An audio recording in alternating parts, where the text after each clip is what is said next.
Juga sesuatu yang menggembirakan, realisasi investasi kita Januari sampai September 2025 adalah 1,434 triliun rupiah,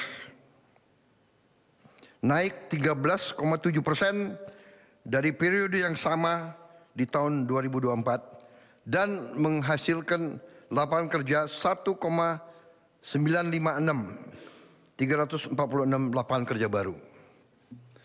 Jadi target investasi tercapai bulan September yang lalu. Ini saya kira suatu prestasi, juga menunjukkan bahwa iklim investasi kita masih diminati oleh banyak negara. Saudara-saudara, kita juga menggelontorkan program magang.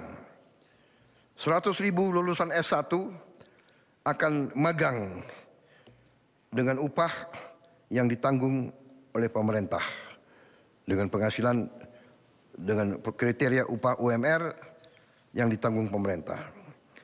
Juga di bidang pariwisata, untuk pertama kali dalam sejarah kita berhasil mendatangkan suatu guide atau suatu penilaian dari Michelin. Michelin ini sangat terkenal, dan ternyata 33 hotel dan resort kita sudah mendapat bintang Michelin, 1 bintang minimal. Ini sangat penting di bidang pariwisata. Berarti kelas kita adalah kelas teratas di dunia dengan penghargaan dari Michelin itu. Jumlah wisatawan kita 1 tahun terakhir naik 12% menjadi 14,8 juta kunjungan. Saya kira ini perlu juga kita bangga. Kemudian kita tahun ini saya kira salah satu prestasi kita membentuk Sovereign Wealth Fund, dana investasi yang kita beri nama Danantara Indonesia, ya. Danantara singkatan dari Daya Anagata Nusantara. Daya, energi, kekuatan, Anagata masa depan, berarti Danantara artinya kekuatan masa depan Nusantara. Yang kita fokuskan di situ, sudah kita kumpulkan semua aset milik negara yang nilainya adalah 1.060 miliar dolar. Jadi 1 triliun US dollar akhirnya menjadi Sovereign Wealth Fund terbesar ke-5 atau ke-6 di dunia. Ini saya kira menjadikan kita punya kekuatan. Tadinya sendiri-sendiri, sekarang kita punya kekuatan. Contoh, sekarang Danantara proyek dia antara yang pertama adalah akan segera mulai membangun 34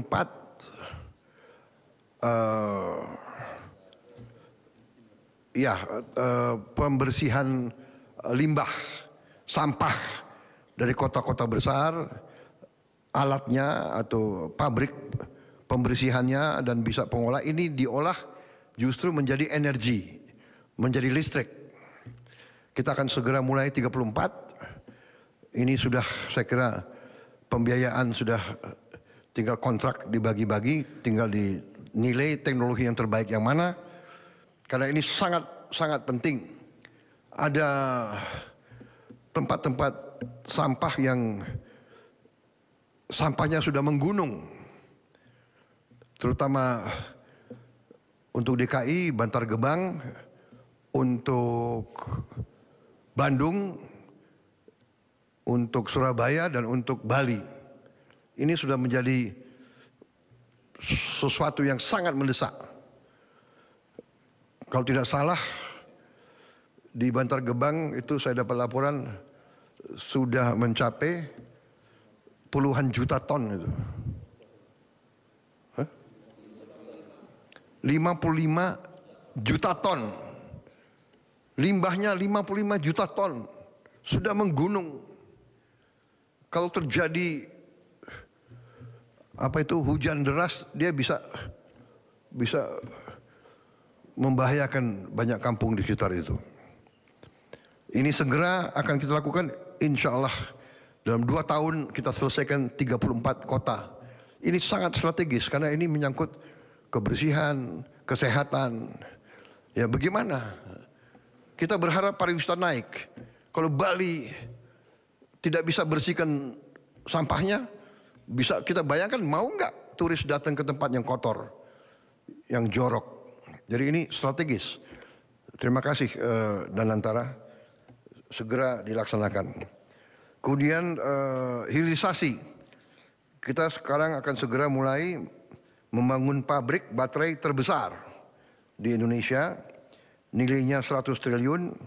Ini kerjasama antara salah satu perusahaan baterai terbesar di dunia, CATL dan Antam. Di bidang UMKM kita sudah ampuni hutang-hutang lama untuk para petani dan nelayan, sehingga kurang lebih 67.000 pelaku UMKM petani nelayan sekarang bisa lagi mendapat akses modal ke perbankan. Kita juga sudah bentuk 81.613 koperasi desa dan kelurahan di seluruh Indonesia sudah terbentuk, kurang lebih 100 sudah beroperasi, kemudian kurang lebih 1.000 sudah groundbreaking pembangunan gudang. Kita berharap awal tahun 26, sekitar Maret tahun 2026, 80 sekian ribu sudah akan beroperasi. Ya. Banyak orang tidak percaya, tapi kita selalu akan buktikan dengan bukti. Ya, pemerintah kita adalah evidence based. Evidence based. Dulu waktu saya lancarkan program MBG, banyak yang mentertawakan saya, menyinyir, dan sampai sekarang ada yang mengatakan bahwa MBG ini tidak berguna atau membahayakan.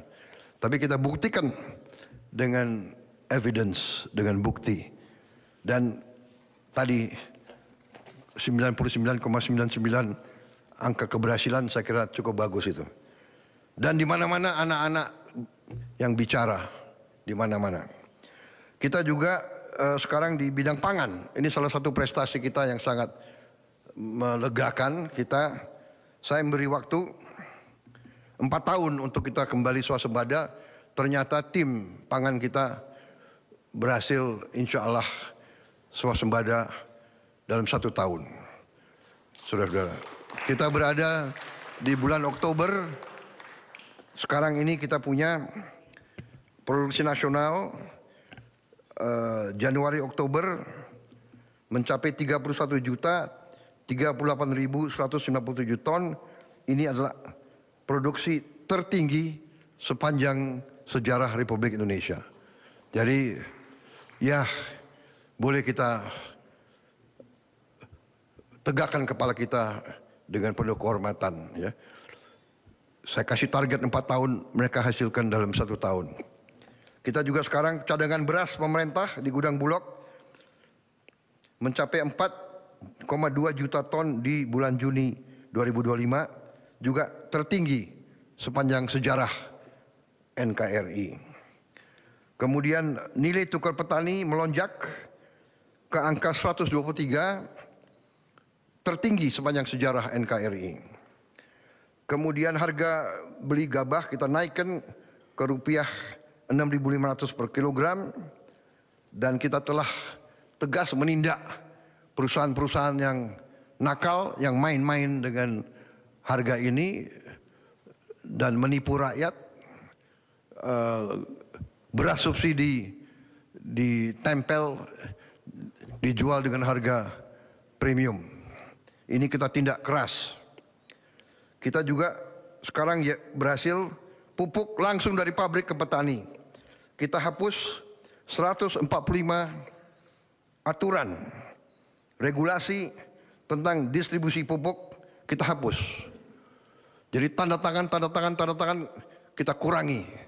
Ya, ini tanda tangan ini adalah sumber sumber masalah. Jadi ini kita ringkaskan semua. Kemudian sekarang sudah kita mulai 225.000 hektar cetak sawah baru. Ini untuk mengatasi bahwa hampir 100.000 hektar sawah kita tiap tahun hilang.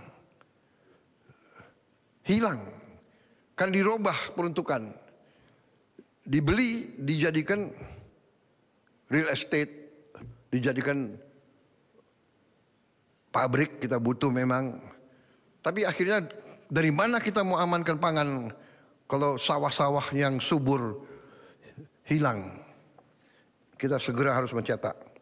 Dan alhamdulillah kita sudah mulai, mudah-mudahan akhir tahun depan kita lebih aman lagi. Kalau tidak salah sasaran kita akhir tahun depan 480.000 hektar sawah baru. Sawah lama pun kita intensifikasi dengan pompanisasi sehingga produksi kita bisa tadi melonjak luar biasa. Pupuk lancar, benih lancar, air lancar dengan intervensi kita. Kemudian kita amankan semua ekosistem produksi beras. Saudara-saudara, kita juga akan, sekarang masalahnya adalah kita kekurangan gudang. Kita sudah siapkan dananya, Bulog akan mendapat bangun gudang 100 gudang dalam waktu yang sesingkat-singkatnya. Kemudian kita sudah mulai bangun 100 kampung nelayan yang kita akan bangun akhir 26 akan menjadi 1.100. Dan ini juga selama 80 tahun kita berdiri, belum pernah ada yang intervensi untuk memperbaiki kehidupan nelayan-nelayan kita. Sekarang kita akan melaksanakan program itu, di mana dari pilot project yang sudah dilaksanakan di Merauke, ternyata penghasilan nelayan akibat program desa nelayan ini naik 100%. Naik 100%. Jadi ini luar biasa ini. Karena tadinya dia nggak punya es. Hal yang paling dasar tidak punya es, karena nggak ada pabrik es di tempat-tempat terpencil. Bagaimana dia mau pelihara ikan dia melaut satu hari kembali, ya ikannya sudah tidak bagus. Sekarang tiap desa nelayan akan ada produksi es, akan ada cold storage, gudang, dan fasilitas-fasilitas lain. Kita juga sekarang sudah punya program, kita lagi membangun 1.582 kapal nelayan modern. Insya Allah akhir tahun depan dan 2027 kita akan punya 1.582 kapal nelayan modern dari GT 30 sampai GT 10.000. Ini menghasilkan devisa dan menghasilkan protein untuk rakyat kita. Capaian di bidang hukum dan pemberantasan korupsi. Gaji hakim tingkat yang paling rendah kita naikin 280%. Dan ini akan kita terus pemantau. Kita minta hakim-hakim kita hidupnya baik, kualitas hidupnya baik, hidup terhormat, supaya dia tidak bisa disogok. Hakim-hakim kita tidak boleh dibeli oleh siapapun. Itu tujuan kita. Jadi saudara-saudara, bukan kita mau menganakmaskan siapapun, tapi ini sangat penting. Ya, dia tidak boleh bisa dibeli karena dia menangani kadang-kadang kasus triliunan.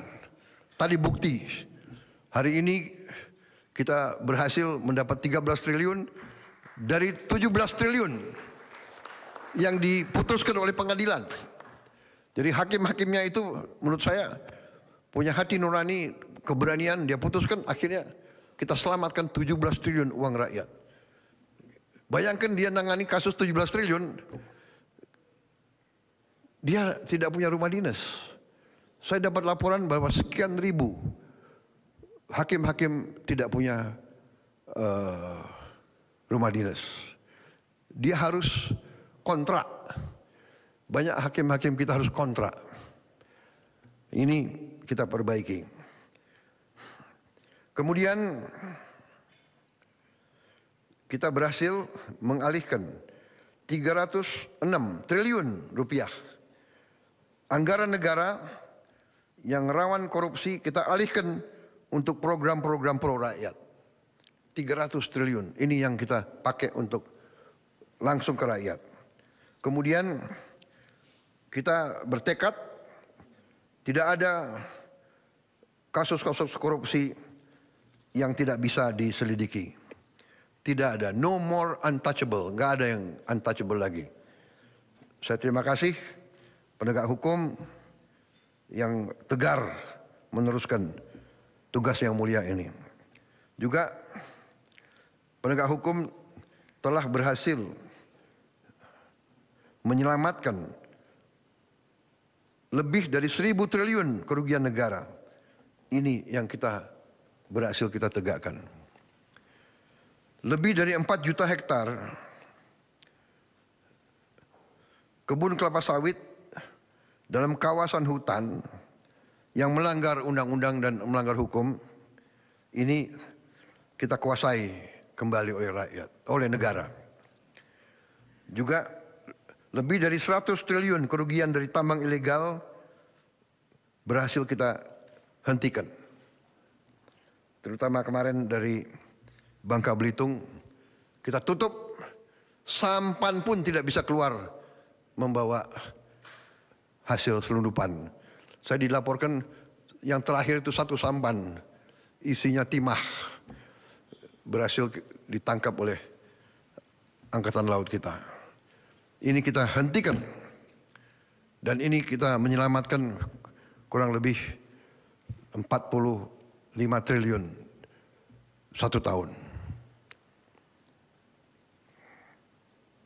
Mungkin ada nggak tahu pihak-pihak yang teriak-teriak, tapi sudahlah. Pihak-pihak itu pihak-pihak yang salah.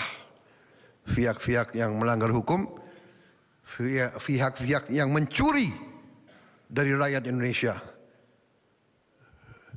Yang mengakibatkan kita masih banyak orang miskin. Karena kekayaan kita banyak dicuri.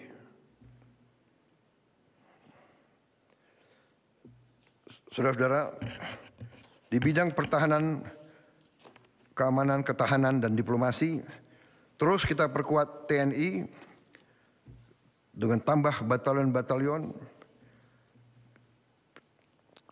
Kita tidak mau mengganggu siapapun. Tugas kita, tugas TNI hanya mempertahankan kedaulatan Indonesia. Tapi kita tidak boleh lugu, kita tidak boleh lengah. Tadi saya katakan ada 110 perang yang berlanjut, padahal anggota PBB ya sekitar 200. Bayangkan 110 konflik. Ya, mudah-mudahan kita bisa ikut berperan di bidang penyelesaian Gaza. Saya sudah perintahkan TNI siap untuk ngirim 20.000. Saya kira juga sudah ada kontak sama beberapa negara menanyakan kesiapan kita. Ya. Kita siap untuk mendukung upaya perdamaian di Timur Tengah. Dan bila perlu di tempat lain. Kita juga sudah mulai persiapan untuk membangun 535 km panjang tanggul laut di pantai utara Jawa. Ini untuk menyelamatkan 50 juta penduduk. Air laut naik 5 cm setahun. Jadi harus segera kita selamatkan ini. Karena di pantai utara Jawa ini juga kalau tidak salah 60% industri kita ada di pantai utara Jawa itu. Dan puluhan ribu hektar sawah-sawah yang subur juga di situ. Harus kita selamatkan.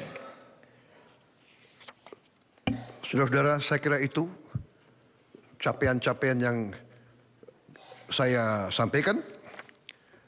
Dan ini menunjukkan saudara-saudara bahwa kita berada di jalan yang benar.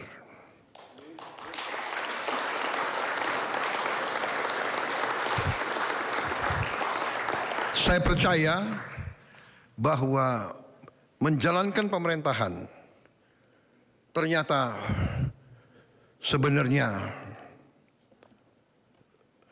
tidak terlalu rumit. Pertama,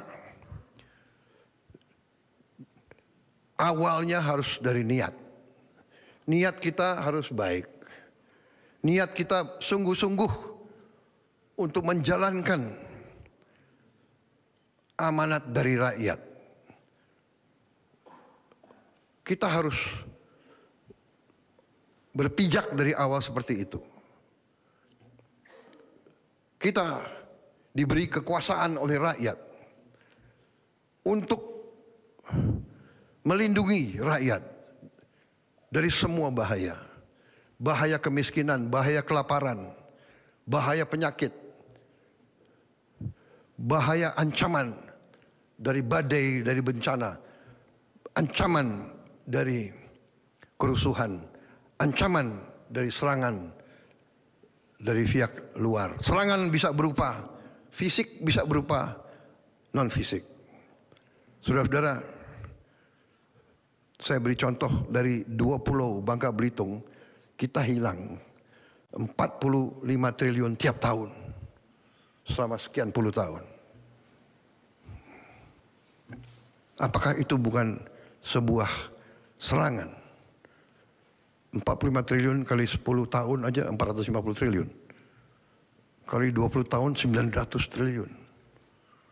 Apa yang kita bisa bangun dengan 900 triliun?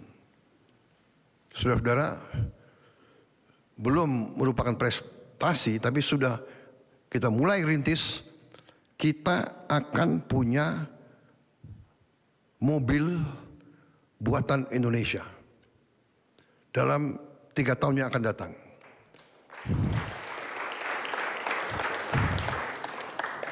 Saya sudah alokasi dana, sudah kita siapkan lahan untuk pabrik-pabriknya, sedang bekerja sekarang tim. Kita sudah menghasilkan Jeep buatan Indonesia. Jadi sekarang pejabat-pejabat kita, perwira-perwira kita bangga, kita tidak pakai Jeep buatan negara lain. Kita pakai Jeep buatan Indonesia sendiri. Komandan-komandan pasukan kita, kalau naik kendaraan, mimpin pasukannya dia bangga, dia pakai Jeep buatan Indonesia. Presidenmu pakai Jeep buatan Indonesia. Kemarin saya berangkat, saya pergi, saya mau incognito, jadi saya nggak mau pakai, saya pakai mobil biasa, tapi saya pakai Alphard. Udah lama saya nggak menikmati Alphard. Enak juga ini ya. Tapi, Prabowo, ingat, kamu presiden di Indonesia, harus beri contoh. Ya sudah, pakai mau terus. Dan sebentar lagi, saudara-saudara semua harus pakai maung. Saya nggak mau tahu tuh.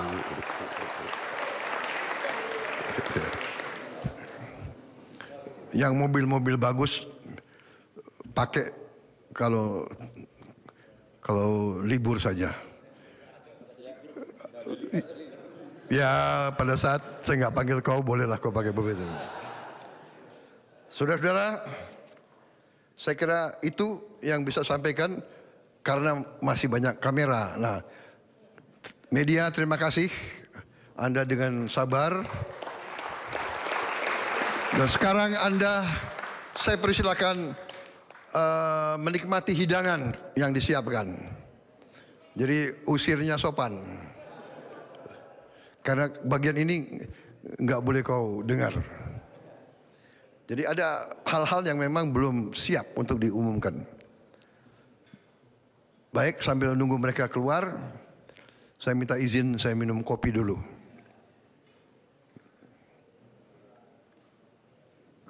begini-begini udah 1,5 jam ya.